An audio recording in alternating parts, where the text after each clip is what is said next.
I join my fellow citizens this morning to welcome and celebrate the new year 2018. This year promises to be far better in our quest for change.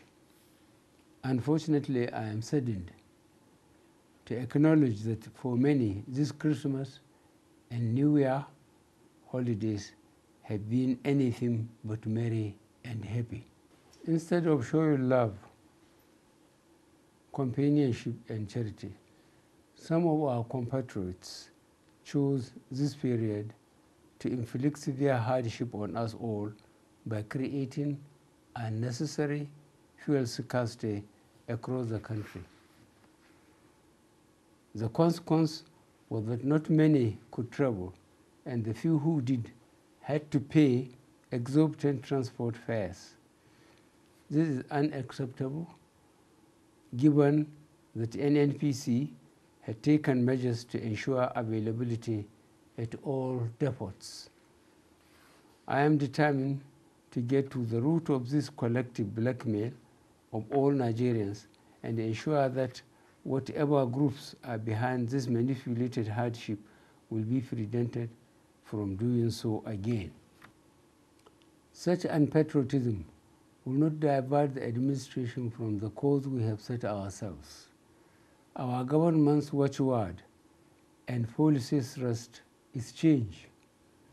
We must change our way of doing things or we'll stagnate and be left behind in the race to lift our people out of poverty and into prosperity. My address to fellow Nigerians this morning is devoted mainly to informing you about intense efforts this administration is putting to address our country's huge infrastructural deficit. We are going to make significant inroads in advancing road, rail, and power projects across the country.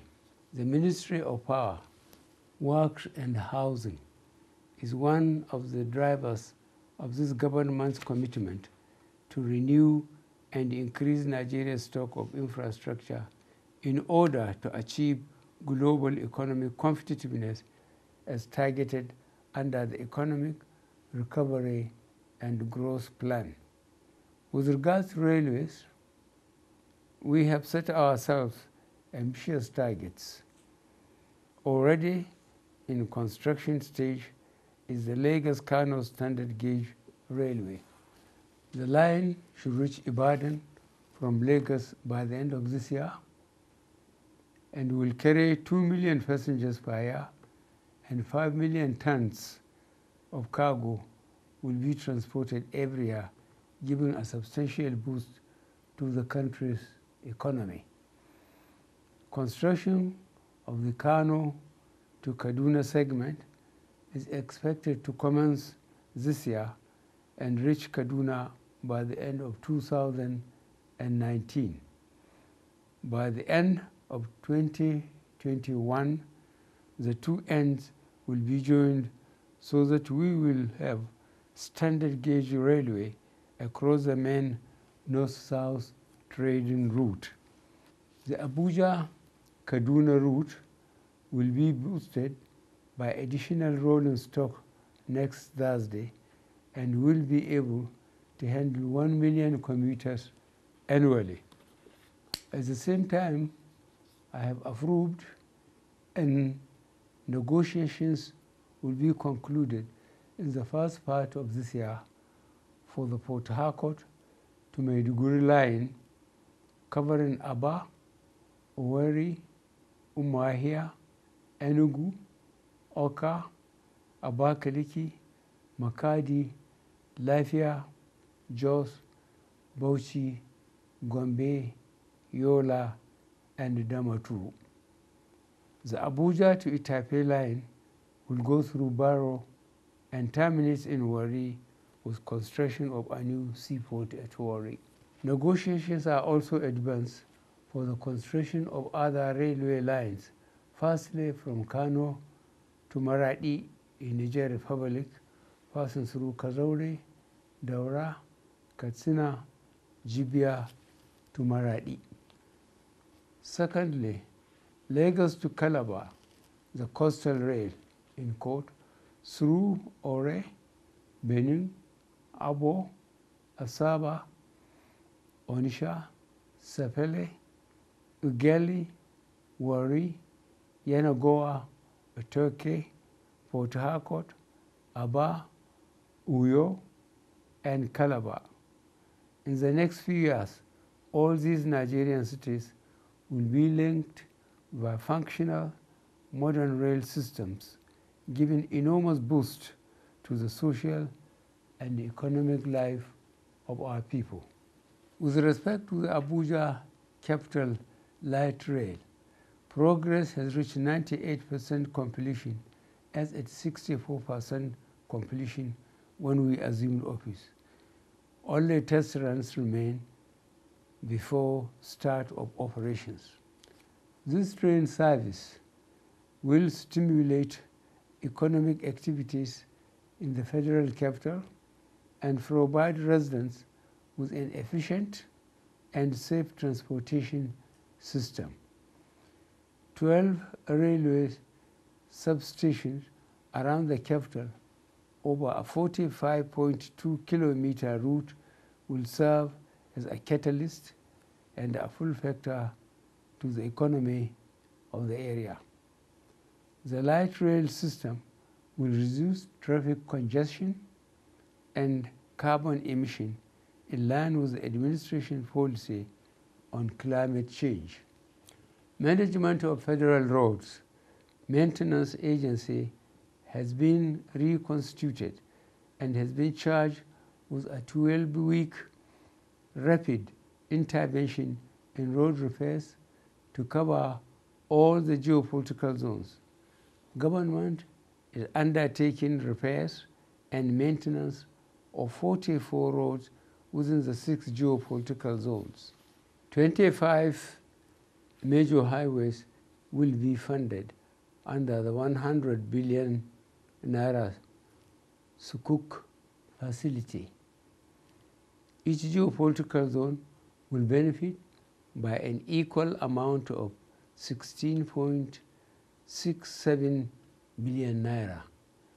The following major highways are to receive sufficient attention: A. Oyo, Obomusho; B. Ofusu, Ore, Aje Bandele, Shagamu; C. Yenagoa Road Junction, Kolo, Otoke, Bayelsa Farm; D. Enugu, Port Harcourt, Dual Carriageway; E. Onitsha, Enugu Expressway; F. Kaduna Eastern Bypass; G. Dualization of Kano Maiduguri Road; H. Dualization of Abuja Lokoja Benin Road; and I. Dualization of Suleja Mina Road. In addition, government has approved work to start on the reconstruction of Abuja, Kaduna, Zaria, Kano Road, which is in a state of disrepair. Work will soon start and is expected to be completed in 2019. More Nigerians across the country are experiencing improved power supply to their homes and businesses. However, power remains a concern to this government because too many people still do not have regular and reliable supply. The Payment Assurance Guarantee Scheme, which started in January 2016, has enabled the Nigerian bulk electricity trader to raise so far 701 billion naira to assure generation companies of at least 80% payment for any power delivered to the national grid. Consequently, generation has now reached 7,000 megawatts. On December 8, 2017, the country achieved 5,155 megawatts of power delivered to consumers, the highest level ever recorded. Several Meriband projects have been revived. Repairs of Afan Power Station added 110 megawatts in 2017, and another 240 megawatts will be added this year through a private investment partnership. Katsina Power Project is now being tested and producing 10 megawatts of power from wind for the first time in Nigeria. It should be fully operational this year. The Zungeru 700 megawatts hydroelectric power project, stalled by court cases, is due for completion in 2019. The transmission and other requirements to operate the 30 megawatts Gurara Phase 1 hydroelectric plant, the 40 megawatts Kashimbila hydroelectric plant, and the 215 megawatts Kaduna gas LPG diesel power plant will also be completed this year. A landmark project, Mambila hydroelectric power project, is at last taking off. This project has been on the drawing board for 40 years, but now the engineering, procurement, and construction contract for the 3,050 megawatts project has been agreed with a Chinese joint venture company with a financing commitment from the government of China. Completion is targeted for 2023. As I mentioned earlier, Transmission Company of Nigeria can now distribute all the 7,000 megawatts that can be generated. The Transmission Company of Nigeria and the Niger Delta Holding Company have added 1,950 NVA of 330 down to 132 kV transformer capacity of 10 transmission stations and 2,930 MVA of 132 down to 33 kV transformer capacity of 42 substations, including Ekwatupene, Aba, Alagbon, Ajah, Ijigbo, Funtua, and Zaria. This administration is working with the privatized distribution companies to overcome the continuing challenges of distribution. These massive public works should spearhead the recovery and lead millions back to employment. You will recall that it was not until last year that we got out of the economic recession into which the country had fallen as a consequence of past unsustainable economic policies which projected short-term illusory